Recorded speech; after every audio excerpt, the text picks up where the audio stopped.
everyone. My name is Milan. I've been a motorcycle journalist for about 12 years and started getting into supermoto racing just recently due to all my history and involvement into the motorcycle industry. I thought it was one of the best sports in the industry that helps you skill build to become a better motorcycle rider.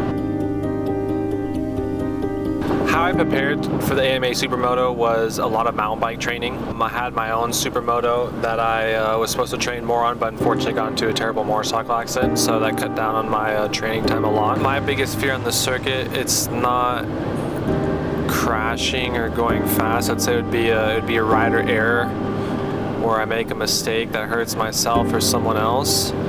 But as long as you're well equipped and the motorcycle is, you know, has its crashy safeties to where you could wash out or run off circuit, that that doesn't frighten me. It's just kind of part of the game, and that's what you see out here with all these supermotos. Is these guys have their bikes that are, you know, completely covered in plastics that could be replaced and dropped 100 times and picked back up as long as the motor's still okay. So that's kind of the idea. So the Ducati Hypermotard 698 Mod, when it first came out, I was super intrigued on how it was pretty much just a smaller version of my Pikes Peak, and I thought that this bike immediately would be a great bike to compete with because it was a single cylinder. What you do is you just come into a corner as quick as you possibly can and just dump all the gears all the way down to the first gear, and while you're slamming on the rear brake, and the whole thing will just do its own backing in process electronically without having to use a clutch. So that bike is just absolutely an amazing skill building machine. So the reason this year why I decided to participate in the AMA Super Moto was to bring more brand awareness to the sport in the United States.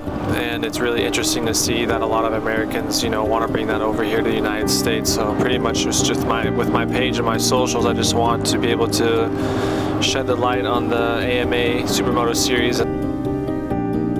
The biggest thing that made me nervous on the circuit was the sliding aspect.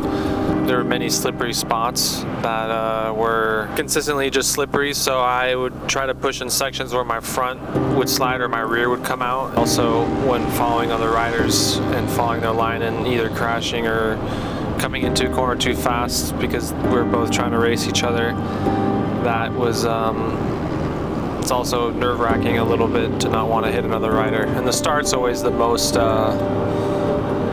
intimidating and nerve-wracking thing, especially being in the back, essentially. Having to make my way forward because my bike was a little bit faster in the launches, and then getting mid-pack and keeping up with him without having to touch anyone was a really fun and nervous experience. But that's all you know, the part of racing, and I like it. I would definitely do more of it.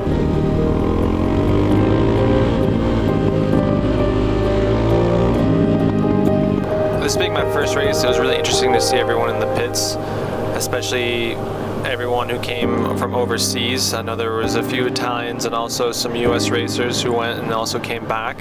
So it's interesting to see everyone's different point of view and perspective and how they would set up, whether you were in a trailer home, whether you were in a tent. Some people were sleeping in the back of their cars. And it got me thinking, supermoto riders all share the same passion in a sense that they want to become a better rider, and that's what I think makes the sport really interesting. It's all about progressing and being able to have the best skills on your motorcycle. Also, being a privateer and showing up to the event with little to no knowledge of having the right equipment or setup, having trackside support was a huge plus at an event like this.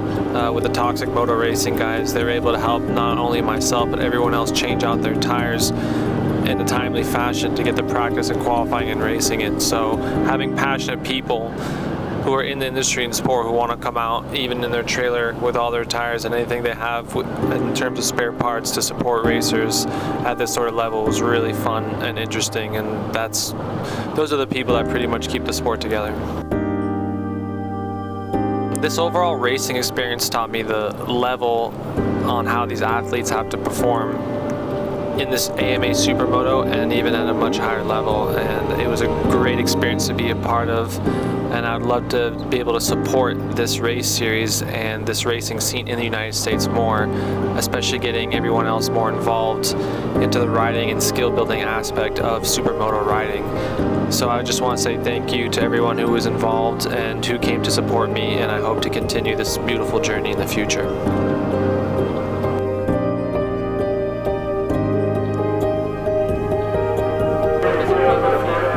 crashing. So, but it's just part of the game, you know. It's about how you can take a crash, you know, if it's going to take out your entire day or you're going to put the bike back together and keep going.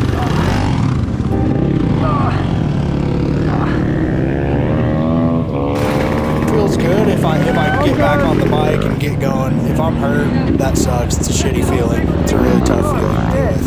What motivates you?